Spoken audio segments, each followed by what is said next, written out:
1986, a Singapore hotel collapsed like a pack of cards, burying guests in under a minute. Why did the building suddenly give way? You're seconds from disaster. Singapore, famed throughout Asia for its order and calm efficiency. Then, suddenly, one Saturday morning, disaster stops the entire country in its tracks. A 6-story hotel crashes to the ground in under 60 seconds. 33 people die, and 17 more are buried alive, trapped beneath thousands of tons of steel, glass, and concrete. It's the worst collapse in the country's history, and it leaves investigators baffled. Now, using advanced computer simulations, we reveal exactly what caused the tragedy. Disasters don't just happen, they're a chain of critical events. Unravel the clues and count down those final seconds from disaster.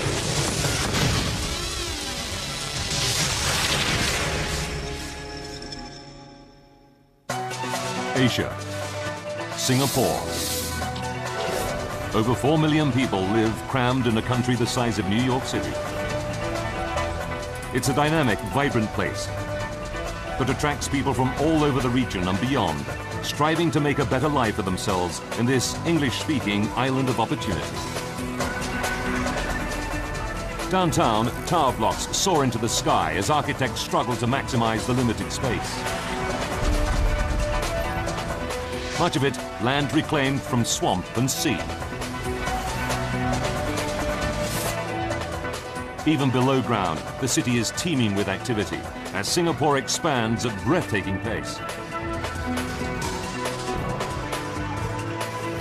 Giant tunnels are bored by teams of engineers from all over the world, working on a new subway system that will connect the high-rise area with older and less prosperous districts like this one, Little India. 6 kilometers from downtown, this area is home to the manual laborers who support the booming economy. Here on Owen Road stands the Hotel New World, built in 1971. The building is unremarkable. 36 reinforced concrete columns supporting 6 concrete floors. There's a car park in the basement. The local branch of a bank takes up the ground floor. Above that is a popular nightclub. And a budget hotel occupies the rest of the building. As is usual in this hot climate, air conditioning units and water tanks are installed on the roof. At over 24 meters, it's small by Singapore standards, but one of the tallest buildings in Little India. The building has led an untroubled life, apart from one serious incident. In 1975, when a gas leak poisoned 35 people. Everybody made a full recovery, and the building was given a clean bill of health. March 14th, 1986, 11 years later. It's a Friday night, and as usual, Madame Lily Teo, the nightclub hostess, sets up the first-floor bar in preparation for a busy evening, expecting the usual mix of businessmen and couples who visit her club.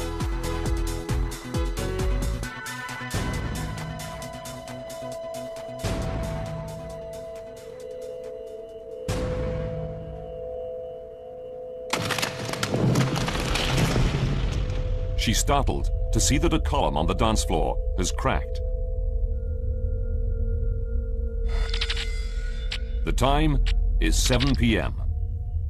She decides to inform the building's owner.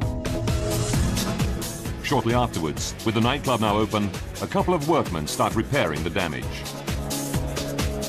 No one pays much attention to them. By 9:15 p.m., the club is in full swing. In the staff dressing room, one of the girls checks her makeup.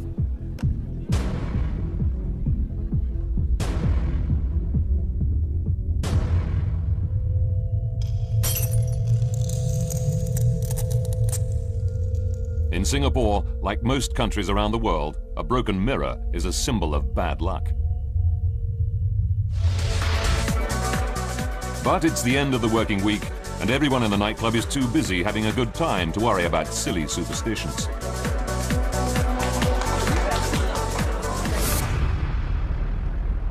The next morning, Saturday, March 15th, 8 a.m. Cheong Cheng Guan, assistant manager of the ground floor bank, walks through the park with his childhood sweetheart.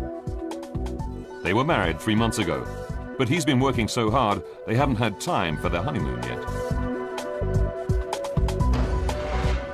We were happily married and we actually planned a trip to Australia and New Zealand. As Cheong leaves for work, he says goodbye to his wife, Leong CC, knowing it's a big day for her.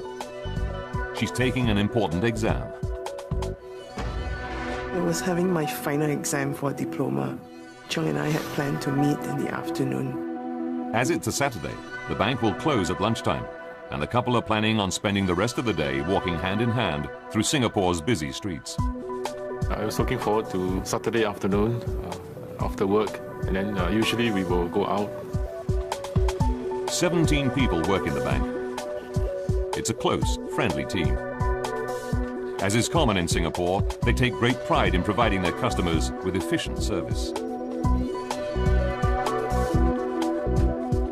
21-year-old Christina Fuhr has been working at the bank for just 3 months. This is my first job in the bank, and I enjoy it very much. Christina has never been up to the nightclub on the floor above, but she's sitting almost directly below the column on the dance floor that cracked the night before.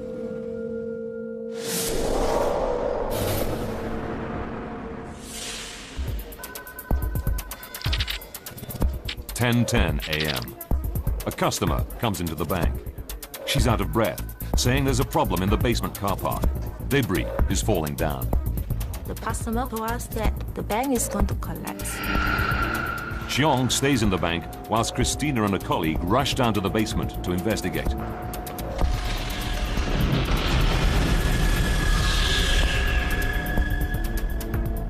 Although none of the cars are damaged, as they're leaving, they see 2 men in overalls working by a cracked column. There's debris on the floor, but the workmen say everything is fine. Reassured that it's nothing serious, they go back to work in the ground floor bank.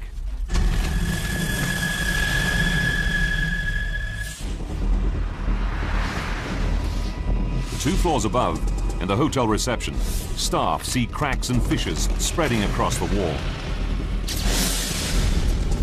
But down below, Cheong and Christina are unaware of any further problems.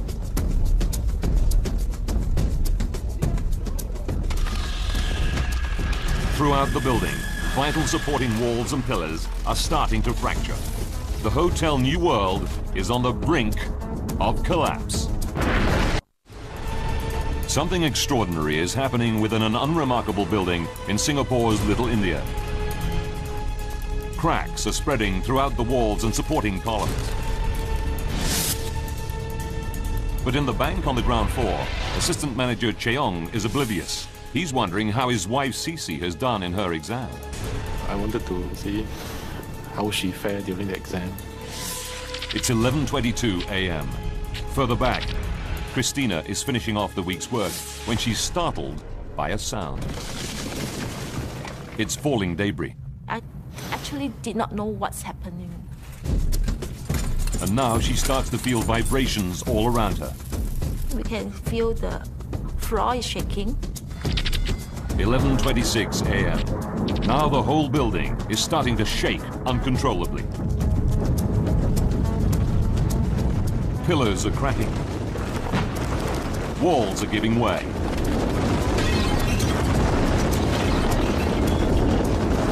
An unstoppable, catastrophic collapse is set in motion. It was very sudden. One instant you are working, the next instant it's all pitch dark and Thousands of tons of steel-reinforced concrete rain down on the people inside.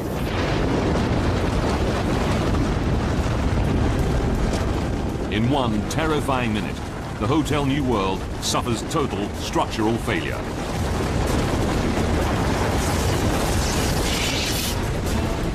Trapping dozens of people.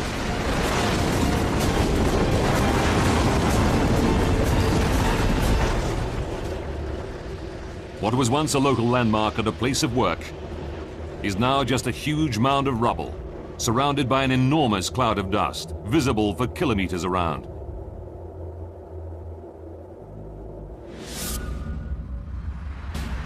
All 6 stories of the building have been destroyed, transformed into a concrete tomb.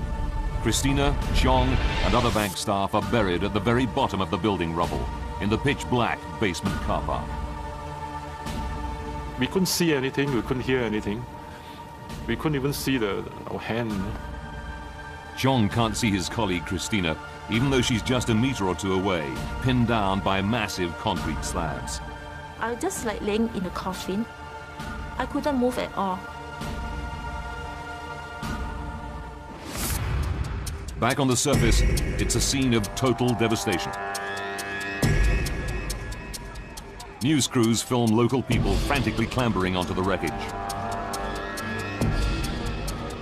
They furiously manhandle rubble, desperately searching for any survivors.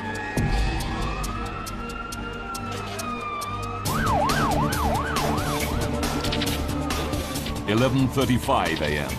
Within 8 minutes, emergency workers start arriving.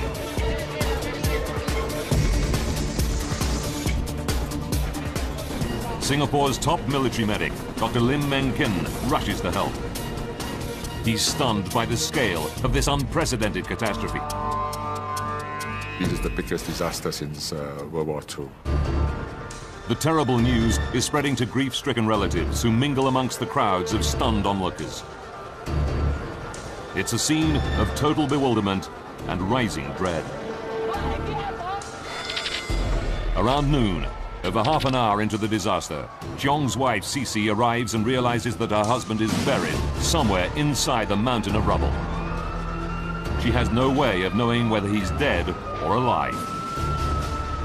She finds her uncle, who happens to be a structural engineer, but he can offer her no real comfort. I remember asking him, what are the chances of Cheong surviving in such a collapse? He told me we should just hope for the best. About 10 meters from Cici, below the rubble, her husband Cheong is fighting off the panic. But all around, other survivors, like his colleague Christina, are aware of mounting hysteria.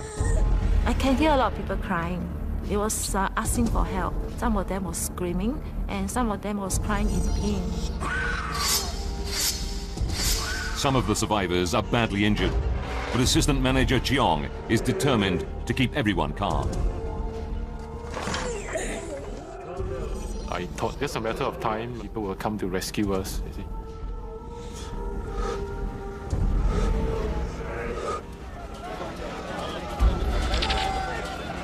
(12:30 p.m.) About 1 hour after the collapse, back on the surface, there's good news.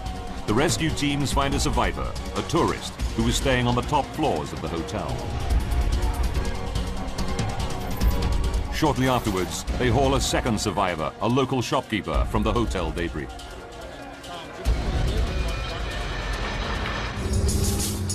The rescuers hastily put together a list of all those known to have been in the building when it collapsed. They can account for everyone known to have been in the hotel on the top 4 floors. 17 are dead, and 11 have been rescued alive. The nightclub on the floor below was empty. But the ground floor bank is a different matter. Their list reveals that up to 20 people, including Cheong and Christina, were working there when the building collapsed and will be buried at the very bottom of the rubble.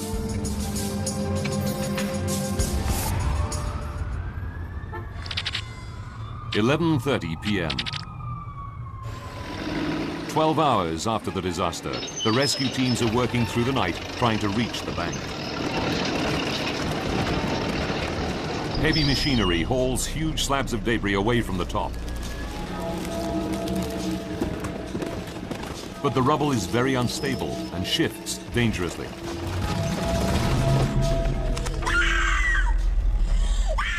Some 10 meters below the glare of the rescuers' arc lights, with vibrations shaking the wreckage, the horror is growing. The survivors are trapped in a dark tomb under 6,000 tons of concrete and steel. Assistant Manager Cheong is just within reach of one of his bank colleagues, who's lying injured nearby, crushed by a beam. He tries desperately to push the beam away, but it's too heavy. I felt very helpless.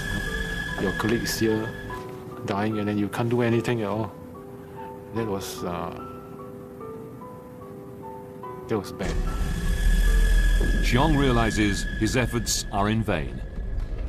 I could smell the stench of death. It's very sad. Your own colleague you have been working for so many years with, and all of a sudden he's gone. The crushed masonry is preventing the circulation of air. Oxygen is beginning to run out.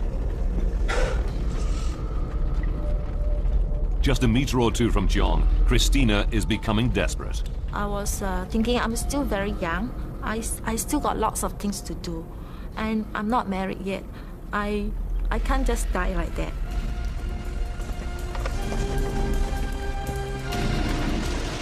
Back on the surface, the rescuers still have 10 meters of rubble to dig through. At this rate, it'll take days to reach Cheong and Christina. With the oxygen getting thinner, this is time they just don't have.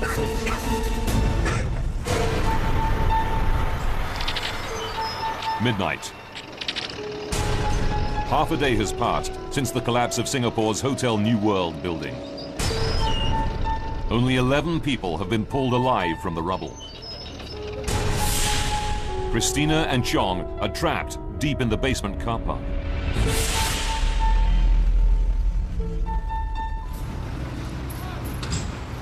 A team of Irish engineers working on the nearby subway construction is watching the rescue work. Subway tunneler Tommy Gallagher is especially concerned that the use of heavy machinery may be causing the rubble to shift and fall, potentially endangering the lives of any survivors buried at the very bottom of the mound. We kept saying to the senior people in charge, we think there is people in that building alive. And what you're doing here, you're going to kill them. They propose a radical alternative, abandoning the use of cranes to clear the rubble from the top, and instead tunneling deep into the foundations of the building to get survivors out. It's a very difficult decision, but around dawn the authorities give the green light to Tommy and his colleagues. The Irish engineers have no idea exactly where in the basement any survivors may be. After close examination of the building plans, they decide the quickest way to get into the car park is to break through ventilation shafts accessible from street level. A rescue camera reveals a scene of devastation. The tunnelers have to wade through knee-deep water and push past crushed cars. To their horror, they can smell petrol. They know a single spark could set up a devastating explosion. The car park is a death trap.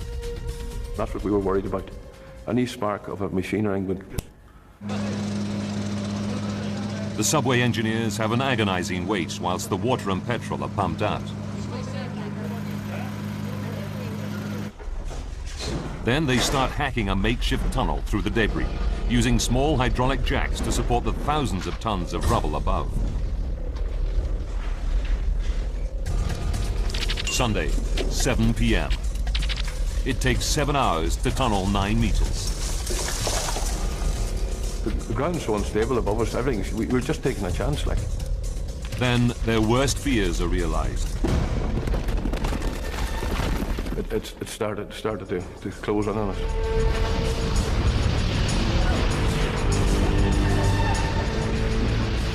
The tunnel caves in. Tommy and his mates scramble out moments before the roof collapses. Their path is totally blocked. Sunday, 7:30 p.m. Cheong and Christina have been buried in the stifling, claustrophobic darkness for 32 hours. They have no idea rescuers are trying to reach them. Undeterred by the cave-in, the Irish engineers start digging more tunnels in the dangerous building rubble, willingly risking their lives. The tunnelers were the bravest people I've ever met in my life. And the way they went about it, the spirit, it's a spirit that's very rare, really. Tunnels 2 and 3 are built from the southeast, But the subway engineers soon find their path blocked by huge slabs of debris. With Tunnel 1 still too dangerous after the cave-in, a fourth tunnel is dug northwards. It takes all night, but Tommy and his mates crawl under crushed cars and dig all the way around the exterior basement wall. We worked round the clock. We never went to bed. Monday, 7 a.m. Cheong and Christina have been trapped in the rubble for almost 2 days. They're losing track of time. We don't even know how many days we was trapped inside. I was just trying to keep alive because I have a lot of things to live for. Then, Cheong hears a noise. We could hear rumbling sounds, from the distance. Hoping that it's a rescue team, the bankers start tapping frantically on the beams that are trapping them.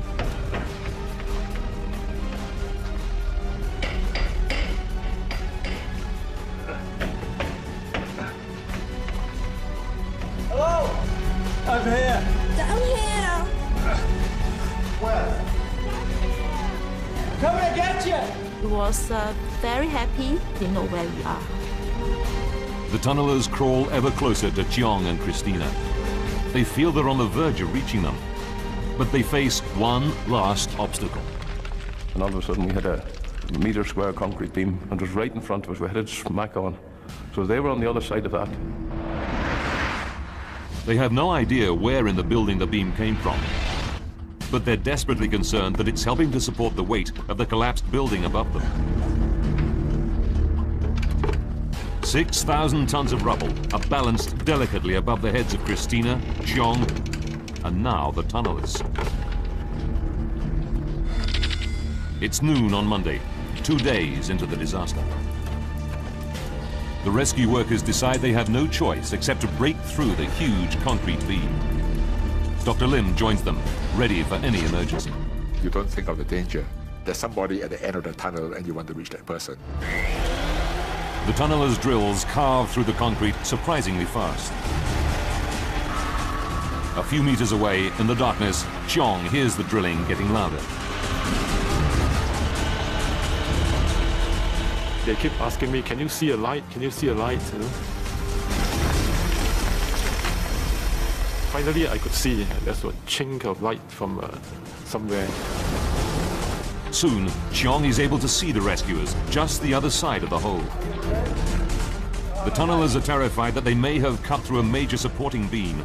They fear the rubble could come crashing down at any moment. They tell Cheong to stay where he is whilst they prop up the roof.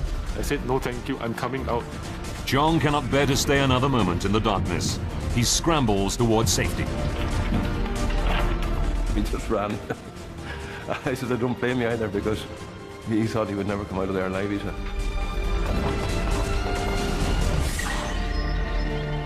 After 2 days, buried alive, Cheong is able to walk out into the daylight with just a few scratches. That was really a miracle. Christina is buried deeper in the rubble. It takes another 7 hours to rescue her.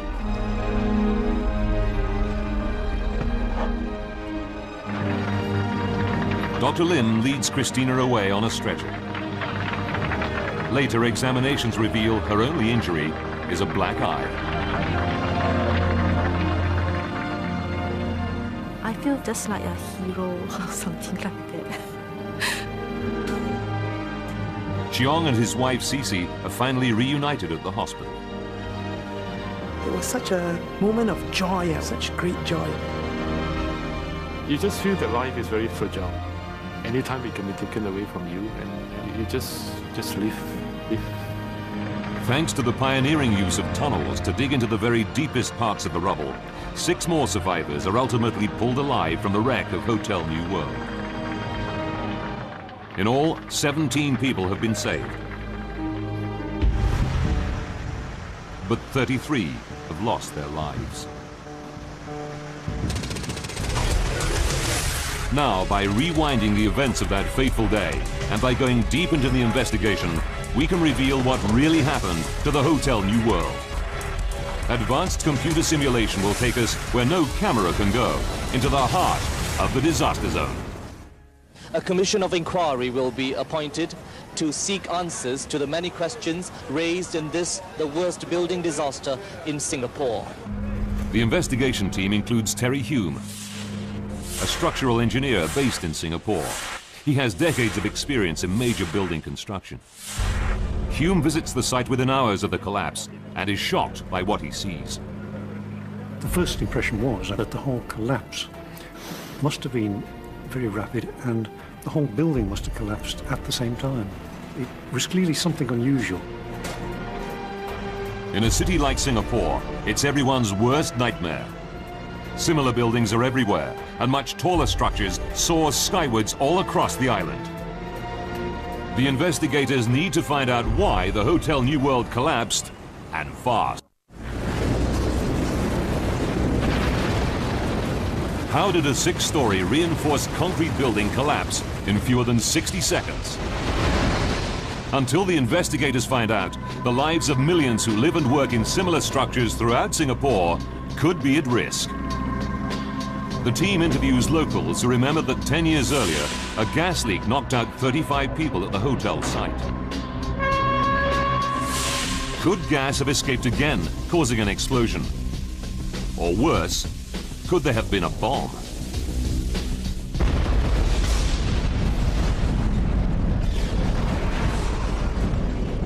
It's investigator Terry Hume's first hunch. He knows that explosions leave telltale signs, what the experts call a distinctive signature. The immediate effect of the explosion is normally to certainly blow out the windows, possibly blow out the sidewall. You would see some sort of evidence of this explosion, blowing the debris out or windows shattered.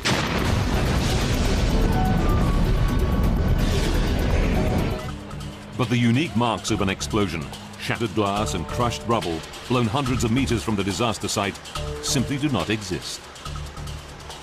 There was nothing like that. So, if it wasn't an explosion, what could have caused the collapse? It really is quite difficult to demolish a complete building very neatly. The team needs to investigate the disturbing possibility that the building materials were defective.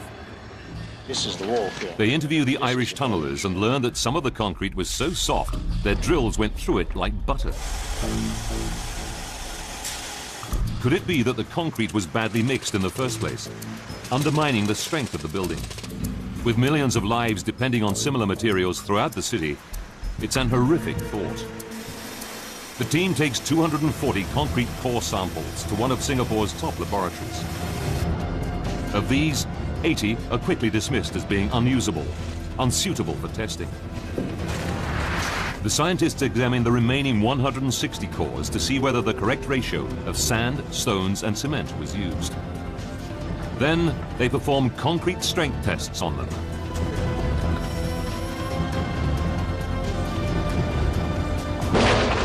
The cores do fracture, but only under very heavy loads. The materials they test meet internationally accepted safety standards. It was a disappointment because that was the easy solution. If the concrete had been poor quality, you'd have immediately had an answer to why it collapsed. Hume concludes the reason the concrete seemed soft was because it was fractured during the violence of the collapse itself. So, if it isn't defective building materials, what else could have caused the disaster? The investigators turn to another terrifying scenario, one that, like the concrete, could have implications for the entire city. They look at the land on which the hotel was built and discover, like much of Singapore, it used to be a swampy floodplain drained from the 19th century onwards. This was fine for the construction of small buildings, but like much of the booming city, the Hotel New World was significantly taller, bigger than anything built 100 years ago. If the reclaimed ground was unstable, could the collapse be just the beginning of an island-wide disaster?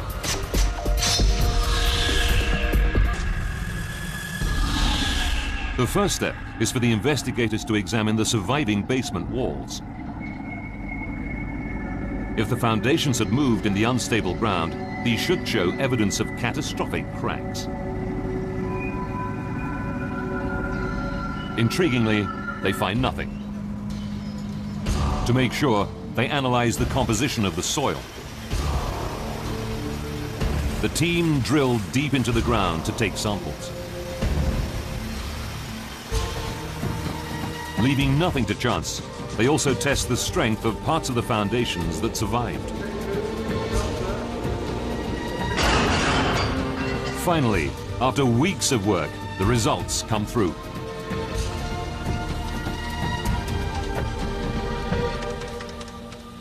Although there was evidence of some small ground movements, the team is forced to conclude that it was not enough to have brought down the building.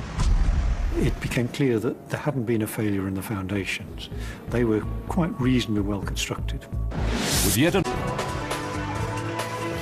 giant tunnels are bored by teams of engineers from all over the world, working on a new subway system that will connect the high-rise area with older and less prosperous districts like this one, Little India. 6 kilometers from downtown, this area is home to the manual laborers who support the booming economy. Here on Owen Road stands the Hotel New World, built in 1971. The building is unremarkable. 36 reinforced concrete columns supporting 6 concrete floors. There's a car park in the basement. The local branch of a bank takes up the ground floor. Above that is a popular nightclub. And a budget hotel occupies the rest of the building. As is usual in this hot climate, air conditioning units and water tanks are installed on the roof. At over 24 meters, it's small by Singapore standards, but one of the tallest buildings in the Little's floor has cracked. The time is 7 p.m. She decides to inform the building's owner. Shortly afterwards, with the nightclub now open, a couple of workmen start repairing the damage. No one pays much attention to them.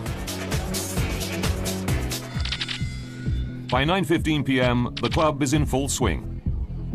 In the staff dressing room, one of the girls checks her makeup.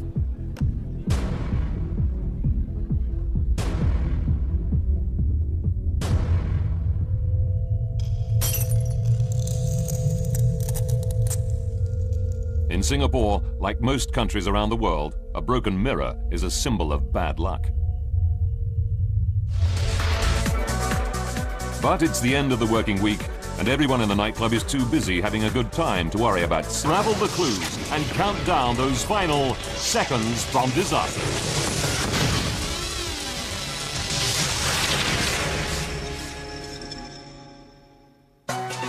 Asia, Singapore. Over 4 million people live crammed in a country the size of New York City. It's a dynamic, vibrant place that attracts people from all over the region and beyond, striving to make a better life for themselves in this English-speaking island of opportunity.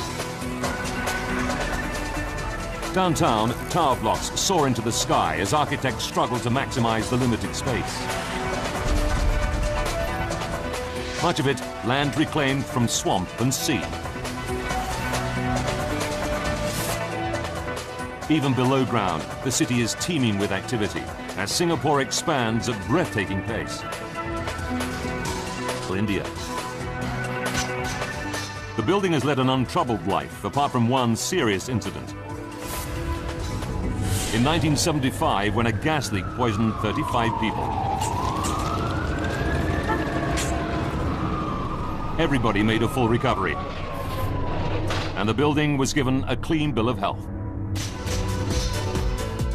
March 14th, 1986, 11 years later.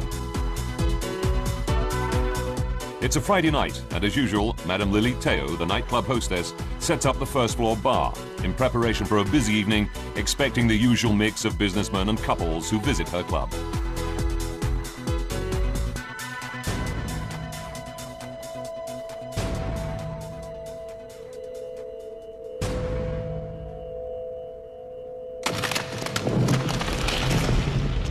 She's startled to see that a column on the 1986, a Singapore hotel collapsed like a pack of cards, burying guests in under a minute. Why did the building suddenly give way? You're seconds from disaster. Singapore. Famed throughout Asia for its order and calm efficiency. Then, suddenly, one Saturday morning, disaster stops the entire country in its tracks. A 6-story hotel crashes to the ground in under 60 seconds. 33 people die, and 17 more are buried alive, trapped beneath thousands of tons of steel, glass and concrete. It's the worst collapse in the country's history, and it leaves investigators baffled.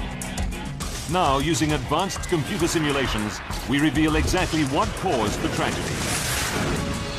Disasters don't just happen. They're a chain of critical events.